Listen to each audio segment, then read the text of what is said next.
इंदौर स्थित कांग्रेस के केंद्रीय चुनाव कार्यालय के उद्घाटन में नेताओं के बीच नोकझोंक का वीडियो तेजी से वायरल हुआ, जहां अब इस पर सियासत का सिलसिला भी शुरू हो चुका है।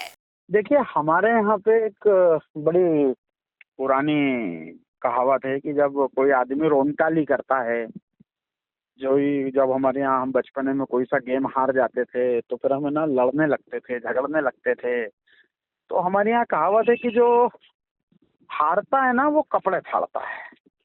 और ये बात मैं किसी दुर्भावना से नहीं बोल रहा हूँ। मुझे लगता है कि कांग्रेस के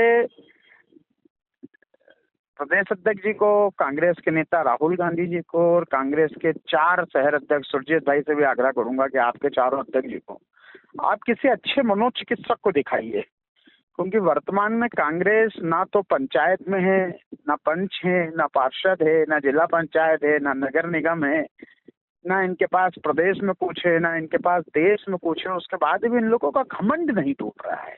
इनको जनता नकार चुकी है, इनके नेता इनको नकार रहे हैं, उसके बाद भी इनका घमंड है कि खत्म होने का नाम नहीं ले रहा है। और इसी का कारण है कि ये अभी एक दूसरे के कपड़े फाड़ रहे हैं, इस चुनाव के बाद खुद के कपड़े फाड़ेंगे और बाद में ये जनता के ऊपर भी कपड़े फाड़ते हैं, कभी ईवीएम मशीन के नाम पे कपड़े फाड़ते हैं। तो ये कपड़े फाड़ू कांग्रेस हो गई है। अभी ये एक दूसरे के ही कपड़े फाड़ रहे हैं और इनका ये निजी मामला है कि इनके कार्यालय पे जो भी हुआ, आखिर ये इनकी संस्कृति है। इसके पूर्व भी एक बार दिग्विजय सिंह जी जब मुख्यमंत्री हुआ करते थे तब उन्हें भी कांग्रेस के एक वरिष्ठ नेता ने बाथरूम में बंद कर दिया था। एक बार इनके प्रदेश महामंत्री ने इनके दूसरे प्रदेश महामंत्री और उस समय के बड़े कद्दावर कांग्रेस के नेता माणक अग्रवाल पर खुलेआम सुबह सुबह उनके निवास पर जाकर गोलियां चलाई थी। इसलिए कांग्रेस की संस्कृति ये कांग्रेस के लिए कोई नया नहीं है। और मुझे लगता है कि कांग्रेस के नेताओं को किसी अच्छे मनोचिकित्सक को दिखाना चाहिए। ये कुछ पागलों का इलाज तो हमारे मध्य प्रदेश के यशस्वी मंत्री और हम सबके वरिष्ठ नेता कैलाश जी करते ही रहते हैं यदा कदा। कुछ का भारतीय जनता पार्टी के अन्य वरिष्ठ नेता कर देते हैं। और जो बचे हैं, जो बड़े राष्ट्रीय नेता हैं, उन्हें आगरा जाना चाहिए। और कुछ लोकल नेता हैं उनको मुझे लगता है कि इंदौर में दिखा देना चाहिए। हमारे विधायक हैं माननीय गोलू शुक्ला जी, रमेश मेंदोला जी, उन 2 लोगों की विधानसभा क्षेत्र के अंतर्गत वो हॉस्पिटल आता है। आप कहेंगे यदि आपके चैनल के माध्यम से तो मैं उनकी मदद करा के वहाँ पे इनका इलाज की समुचित व्यवस्था कराऊंगा। और ये मैं किसी मजाक में नहीं कह रहा हूँ, मैं कोई मजे लेने के लिए नहीं कह रहा हूँ। मेरी सहानुभूति है इन कांग्रेस के नेताओं के प्रति कि एक दूसरे के कपड़े फाड़ रहे हैं, बजाय इसके कि इनका किसी मनोचिकित्सक से इलाज करा लें। तो मुझे लगता है कि हो सकता है कि कांग्रेसियों को ऐसा लग रहा हो कि इनके नेता अश्विन जोशी जी शायद बीजेपी ज्वाइन कर लिए हो, इसलिए वो उन्हें बीजेपी का नेता बता रहे हैं। या वो एक हमारे और दाढ़ी वाले भाई साहब हैं, क्या नाम है उनका, बहुत अच्छा था, मैं बोल रहा हूँ, वो भी कांग्रेस के वरिष्ठ नेता हैं। बीच बचाव करने वाले भी सारे कांग्रेस के वरिष्ठ नेता हैं। और अब ठीक है, फुस्सी बम लाए हैं तो लड़ भी सब फुस्सी ही निकलेंगी, इसलिए लड़ते रहो। लड़ रहे हैं और मुझे लगता है कि भाजपा का इससे कोई लेना देना नहीं है।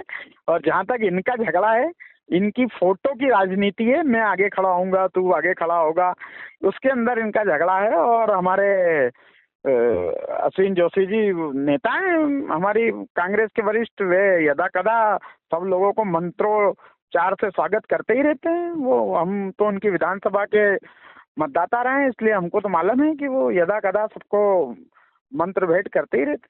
देखिए, मैं बताता हूँ, उसमें कार्यक्रम के अंदर हमारे 2 वरिष्ठ नेता हैं। अश्विन जोशी जी पूर्व विधायक हैं, धन्नाम सिंह धारीवाला जी इंटक के नेता हैं, दोनों बहुत अच्छे मित्र हैं। उस कार्यक्रम में भारतीय जनता पार्टी के कुछ लोग घुस गए थे और उस कार्यक्रम को बिगाड़ने का उन्होंने पूरा प्रयास करा। तो वो दोनों उनको रोकने का प्रयास कर रहे थे। हमारी पार्टी गांधीवादी पार्टी है और हम लोग इस तरह की लड़ाई झगड़ों में बिल्कुल विश्वास नहीं करते हैं। हमने भारतीय जनता पार्टी के लोगों को चिन्हित भी कर लिया है कि वो कौन लोग थे। आने वाले समय में हमारे जितने भी कार्यक्रम रहेंगे हम उनमें विशेष रूप से उन पर नजर रखेंगे। देखिए, कल हमने चिन्हित कर लिया है कि कौन लोग हैं जो बार बार हमारे कार्यक्रम में आकर हमारे कार्यक्रम को बिगाड़ने का प्रयास करते हैं। आने वाले भविष्य में हम इस तरह की कोई भी घटना को होने नहीं देने का पूरा प्रयास हम लोग निश्चित रूप से करेंगे कि भारतीय जनता पार्टी के लोगों को हमने चिन्हित कर लिया कौन कौन लोग आकर हमारे कार्यक्रम को बिगाड़ने का प्रयास करते हैं। भारतीय जनता पार्टी निशाना साध रही है कि कांग्रेस में इस तरह की तस्वीर आम हो चली है और इस तरह से ही आपस में ही लड़ेंगे तो हमसे कैसे निपटेंगे बीजेपी की तरफ से। भारतीय जनता पार्टी के पास कोई काम नहीं बचा है। हम कांग्रेस 5 गारंटियां युवाओं के लिए, महिलाओं के लिए, किसानों के लिए, बुजुर्ग लोगों के लिए लेके आई है। उन गारंटी को प्रचार प्रसार करने के लिए हमारी पार्टी रात दिन गली गली आम जनता के बीच में जा रही है। हम लोग वो काम करने में लगे हैं। भारतीय जनता पार्टी सिर्फ आरोप प्रत्यारोप का काम कर रही है, उनके पास बताने के लिए कुछ भी नहीं है।